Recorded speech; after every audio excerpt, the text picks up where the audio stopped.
The intermittent sprinkles of rain had turned into a steady shower, and the wind had picked up, blowing the choking smell of burnt diesel over from the construction site.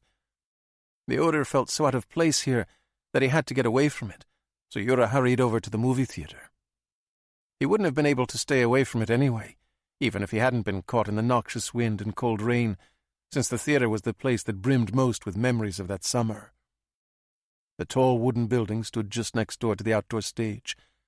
It was surprisingly well preserved, except for the gaping black holes and protruding shards of glass where the large windows had been. The steps leading up to the entrance creaked exactly as they had 2 decades ago, the evening they'd first met. Deep down, Yura was even glad to hear the creaking. How often do you get the chance to hear the pure, undistorted sounds of your childhood? If only he could hear the piano, too, Tchaikovsky's deep, tender lullaby, the leitmotif of that summer.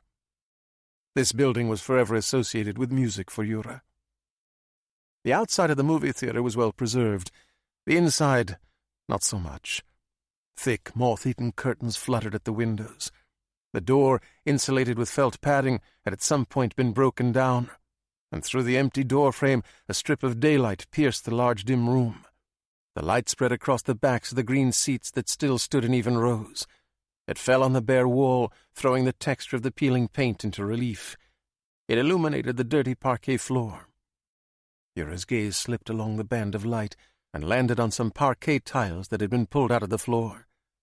Some of the light brown wooden rectangles lay in jumbled piles, but others were placed next to each other, for all the world like broken-off piano keys, like the keys of the piano that had been there inside this very theater.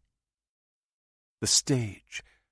A birch sapling had forced its way up through the foundation over on the left, exactly where Volodya had been sitting on that fateful evening.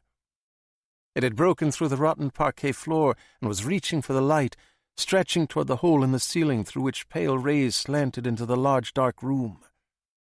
The young tree's unusually lush foliage only emphasized the surrounding emptiness, the absence of the piano that had once stood there.